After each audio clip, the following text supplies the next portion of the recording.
This is the Moonlight Graham Show, a freewheeling conversation with the role players, the underdogs, and guys with flat-out great stories in sports. Hello and welcome back to the Moonlight Graham Show, and our Moonlighter for today is Randy Reiners. Now, Randy Reiners, he played quarterback at the University of Iowa from the fall of 1994 until 1999. His career spanned the end of the Hayden Fry era and the beginning of the Kirk Ferentz era, which we're still in today, because when Kirk Ferentz came in, Randy Reiners was the senior quarterback on that Iowa team, and he was actually on the selection committee and the interview committee for all of the coaches that interviewed for Iowa at that time when Hayden Fry was retiring. So Randy, he saw action at Iowa in the black and gold in his sophomore, junior, and senior years, 97, 98, and 99. He saw action at the quarterback position in 19 games, threw 15 touchdown passes, had 11 picks, and overall QB rating during his time in the black and gold of 119.8. He was the starting quarterback for Iowa during Hayden Fry's last win at the University of Iowa.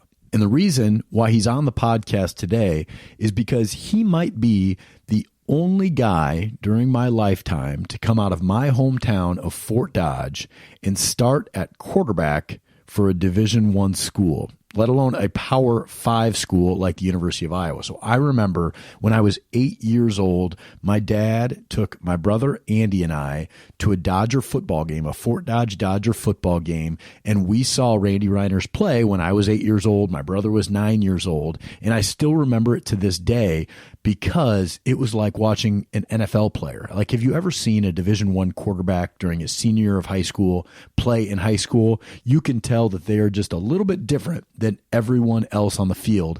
And I still remember my dad taking me to watch Randy Reiners play back when I was 8 years old, because it felt like he was, Brett Favre or Dan Marino. He was throwing it all over the park. And it was really fun to grow up in Fort Dodge when I was, getting into middle school and high school. And a guy from my hometown was the starting quarterback and played a lot at the University of Iowa, and that was Randy Reiners.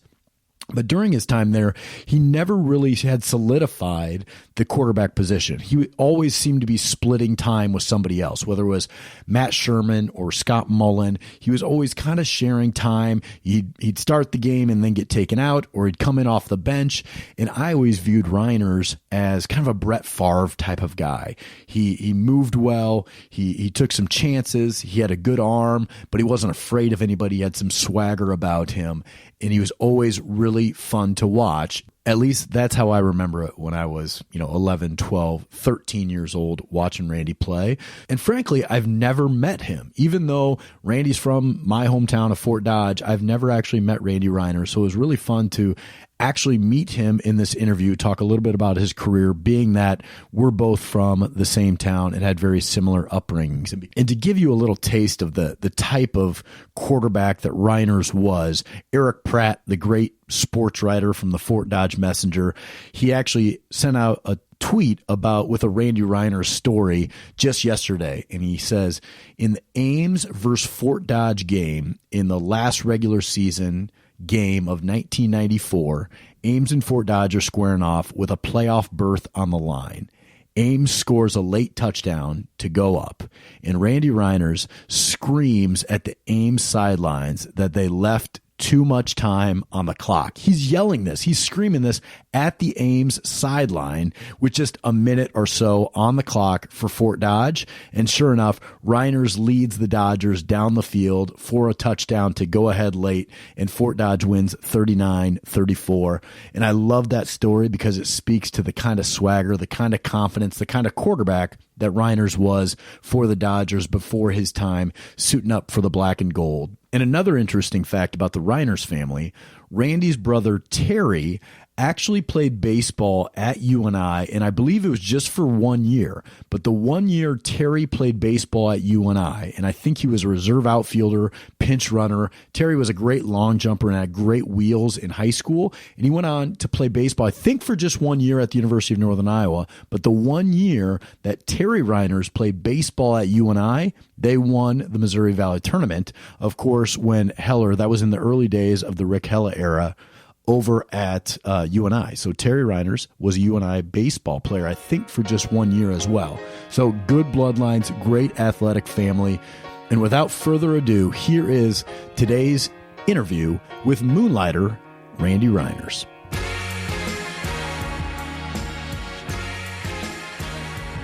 Randy, I remember going to your games at Dodger Stadium growing up. I'm about 10 years younger than you, so I remember you as like a Brett Favre type of guy coming out of Fort Dodge. But, my memory is I was a kid at the time. So what type of player were you actually? I guess I would say that was probably the most resembled person, but I was in high school. I was just a teammate that had good teammates. Let's put it that way. Great coaches. Yeah, and then out of Fort Dodge, you get recruited by Hayden Fry. What was that recruiting experience like? Well, I used to go to Iowa State a lot just due to the fact that it was, an hour away. So then we went to a couple camps, and I played baseball for Coach Sandquist, and he allowed me to go to a couple camps, and that really helped. And the process started from there. Coach Triplett was my recruiting coordinator. I still see him to this day. His grandkids and everything are in Iowa City. And then Coach Fry came in twice, I think, to Fort Dodge, and once came to school, and then after that to the signing day. Was it a no-brainer? Like, you went to Iowa State camps a lot, but then once Iowa came in, was that a no-brainer at that time from where those programs were at? Absolutely, yeah. Yep. So today, I know you've got kids, and you see today the modern quarterback is playing a lot of 7-on-7. They're getting a lot more throws in at a young age now than probably when you played. What do you think about like the 7-on-7 and where you were at as a quarterback back in the 90s compared to where kids are at now? Well, they're all specializing, which I think is the dumbest thing we do. You need to get a break and go play baseball, go play basketball, go swim, go run cross country, something. Go play golf. There's probably one kid out of your school that's going to go D1 if you're lucky, So youth parents need to calm down a little bit. Well, yeah, you and your brother Terry, did you guys play all sports growing up? Yeah. We rode our bikes. We got Sertoma Player of the Year. Went to Wendy's, and nobody even came to games. Played at Patterson Field. You know what I mean? Yeah. We had flag football, I think, at Cooper. Yeah, it was fun. It was cool. I wish kids could grow up like that again. What was it like when you got to Iowa and you're just specializing on one sport? Was it hard for you just to specialize on one sport, or did you find that by focusing on just football now, you got a lot better?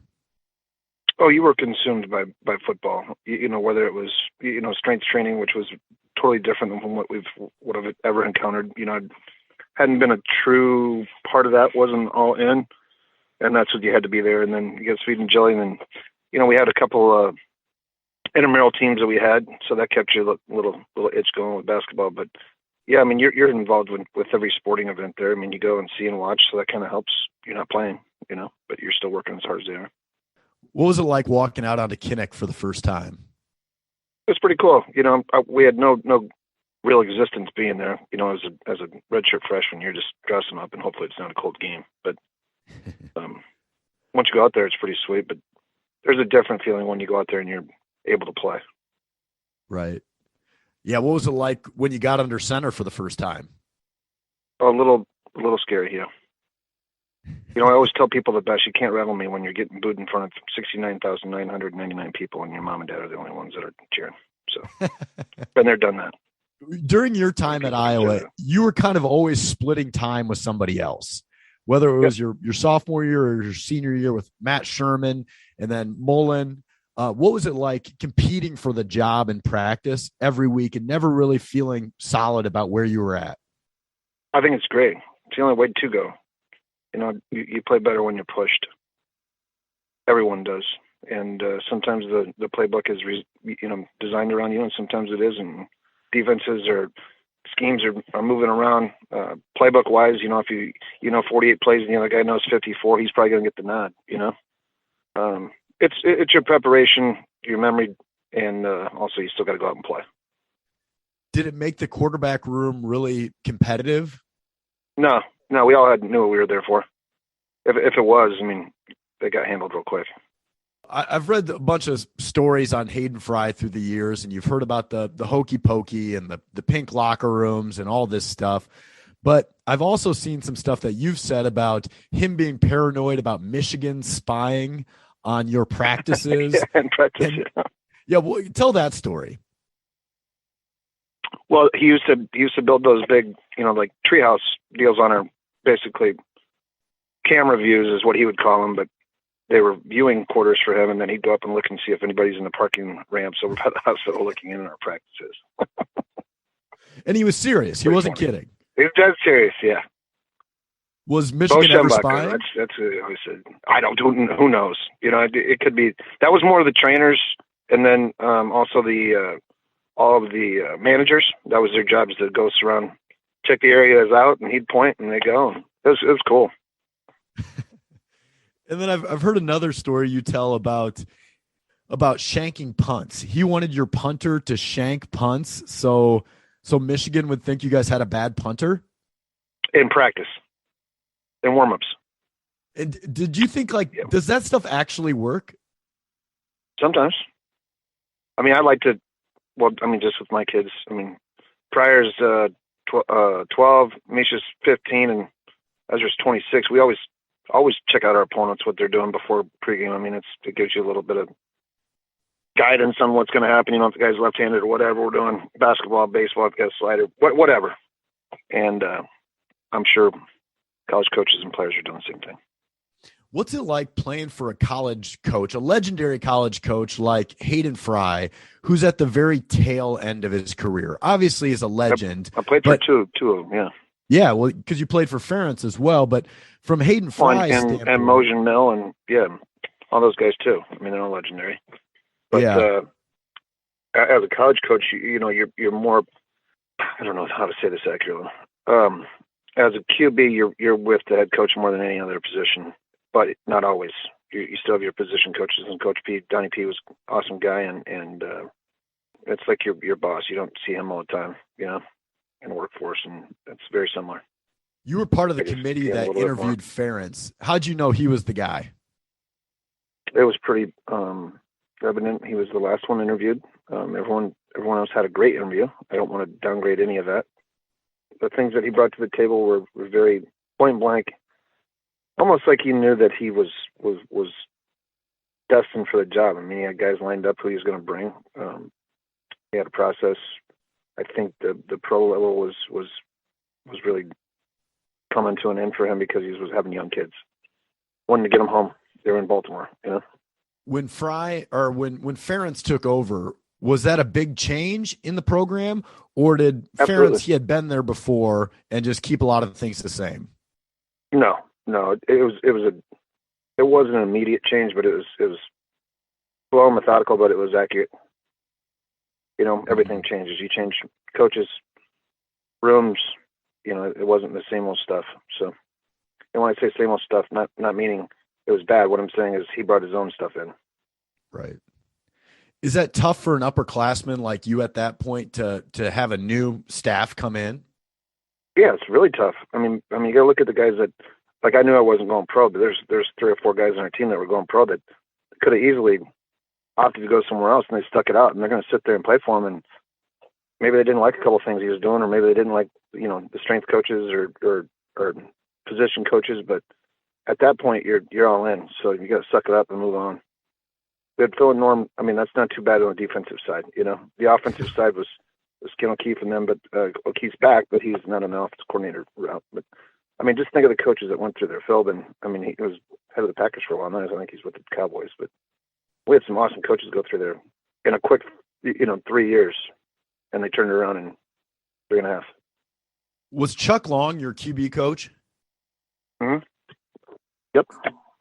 What'd you learn from him? He was a DB coach when with Coach Fry. Were you able to glean a lot from him, even though he was working on the other side of the ball? Oh, yeah, he'd always come and stop in the room, yeah. But, I mean, the best thing about Chuck is he's been there, done that, so he knows when your feet are jacked up. Your quarterback can have the greatest arm in the world, but if your feet ain't right, you're a mess. So that was really, really good. What's the toughest thing about quarterbacking in the Big Ten? Time management with your lifestyle, your family, your books, weight room, your video room. There ain't enough hours in the day. Yeah. It's a full-time job. I'm not messing around, I'll tell you that. I bet it's only gotten worse too since you played. I'd say it's probably easier. These guys are a lot smarter. They can do it by computer. And we had to actually go to class. A lot lazier just because they can do all that stuff where we had to be accountable. Did you have a favorite play call in the huddle? Yeah, it was, well, the formation was different, but it was tight end trail. I mean, it was the best route ever. We'd run a seam out the middle and run a little dig, and then we'd have a trail route coming behind with tight end. It's money play. 3-on-2. Who's your favorite receiver? Oh, that's going to be tough because they're still all my buddies. I can't do that. All of them. How's that? Good enough. A classic quarterback answer. Very political answer. I don't know about that. I mean, I'm not a political guy, but I'm pretty straightforward with my politics. But I'd say, to be honest with you, every one of them had great routes, caught the ball. I mean, I would say there's more than, I don't know, one that stands out to me would be I got two walk-ons, Ryan Barton and Kevin Casper. Those guys would whoop up on most of the scholarship wide receivers. I got tight ends, but you're talking 3 grades above me I played with, and then 2 grades below me. So that's you're talking 6 years, of wide receivers. So that's hard to pick one. Did you have a favorite road trip in the Big Ten? Yeah, as far as winning or as far as just being pretty cool. There's 2 different things there because we didn't win very much in the Big House, and we didn't win very much in the Horseshoe. No, Madison. Oh yeah, we won more in the Horseshoe than we did in Madison. Ron Dane was killing us back then. Madison was a sweet place, but favorite place to go was probably Indiana, just because it was a cool environment sitting out there, and we'd always stay out like on this remote lake, and it was pretty cool. And we knew we were going to win. Right. I grew up in a family with brothers. I know you and your brother Terry were pretty close in age. When's the last time you guys got in a fight? Oh, I would assume every time we get together, he's got something to say. Who wins? He doesn't end up in a fist fight. It's just a verbal conversation, but I would say most of the time he probably wins all the time. I just walk away. Who's your all-time favorite teammate? Do you have one? Every one of them. When you look back in your career, Randy, at Iowa, is there one moment or one game that sticks in your head? Man, that's tough. I think that I wasn't playing, and I wasn't in the game, and I think I was done already. It was a Purdue game, and Dallas Clark caught a game-winning touchdown in the end zone in southwest end zone. And it was so rewarding because Dallas worked so hard, and he got rewarded for it. And then, now look at him. He's freaking one of the best tight ends in the NFL. Like Dallas is a linebacker. He was on the scout team. He wouldn't stop working his ass off. I mean, coach, we had to stop because Dallas cramped over and he had freaking appendix right on the field. I'm like, Dallas, get out of here. Get out of here. You could tell he didn't have his A game that day. And then, now look at what he does. So, did you know, because you and Dallas you guys are from like the same area, right? Bode and Fort Dodge aren't far apart. Better than him. He was a young pup, Yeah. But yeah, no, it was amazing. His transition was really cool. He was a good dude. What's the feeling like to throw a touchdown pass in Kinnick Stadium in a packed house? Well, most of the time, hopefully that you're still standing up to see it. You know what I mean? Yeah. That's the best part. And then the second part is you got to make sure you're talking to your guys up front. Just telling them thank you because your success doesn't happen without them. But after that, yeah, it's pretty fucking cool. Is there a moment or a game or a throw that still nags at you? Nags? Yeah. Yeah, we were playing Penn State. We're going to beat them. Barton was running a seam route on the backside, and we threw it, and he didn't get one. He got just the tip of his toe was out of bounds, and we would have won the ball game against LeVar Arrington and Cordy Brown, number 1 and number 2 draft choices from Penn State, and they both on the defensive side. Mm-hmm. There were some bad dudes, man. Oh yeah, I remember those guys. Yep. Corny didn't really do much, but LeVar did. Yeah. Yeah, he was all pro a bunch of times, ton of Pro Bowls. Yeah, they went to the Browns and Redskins, I believe. Mm-hmm. What's the best advice you've ever received? Play with your heart. I like that.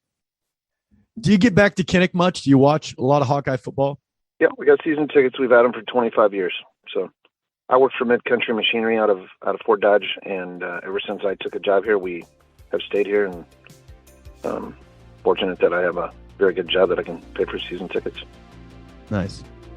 Well, Randy, really appreciate you coming on the Moonlight Graham Show. It was a huge fan of yours growing up. It was always fun to watch you play quarterback for the Hawks, and it was fun catching up here on the podcast. So I really appreciate you taking this time. Yeah, thanks. Thanks. Appreciate it, man. All right. Thanks, Randy. Go eat a Taco Tico. You bet. Thank you for listening to our interview with Randy Reiners. But now to get down to business, into the Cosner quest. I was having beers this past week with a moonlighter who will not be named, but this moonlighter was telling me about how they were at the Field of Dreams game this summer, of course, between the Yankees and the White Sox. And before the game, this moonlighter had a chance to sit down with Kevin Costner, get his autograph on a baseball, and talk baseball with Costner for 15 minutes. And he tells me this story, obviously not listening to the pod, not knowing that we are on a quest for Costner here. And he's kind of like rubbing my face in it and just talking about how Costner wished he could have hung out with the moonlighter longer. And it wasn't the other way around. Here I am running all over the place, me and Neil running all over the place at the Field of Dreams, trying to meet Costner, taking pictures of Costner, screaming things at Costner, screaming from the corn at Costner. And then this guy has a sit down with him for 15 minutes, gets his autograph, thinks nothing of it, and then brags to me, unbeknownst of what's going on here on the pod. It was just almost a double whammy. So I had that experience this week. Have not got any. That's as close to Costner as I've gotten. That and watching the new season of Yellowstone, of course. You know, I think that makes us all a little bit closer here. So no real update. You know, we are just failing miserably. I haven't slept in weeks trying to get to Costner, and I'm failing. But I want to thank you for being there. I want to thank you for listening. And I want to thank you for your support of the Costner Quest and of the podcast. It means a lot, especially in times of need like this. Special thank you, of course, to the Moonlight Graham Show team, Andy, Neil, Tommy, Brian, Brendan. They are the best behind-the-scenes podcast team in the business. But more importantly than those guys, thank you, the listener, the Moonlighters, for listening and making everything that we do here so much fun. So thank you guys so much for listening to this week's episode with Randy Reiners. We will be back, and one day we will get Kevin Costner on this pod. Costner will come. Costner will come. It's Moonlight Graham, yeah. It's a pretty good program, broadcasting to the heartland. Sports stories for the everyman. It's Moonlight Graham, yeah. Please follow us on Instagram. You're loving us on Twitter too. You download every pod we do. It's Moonlight Graham.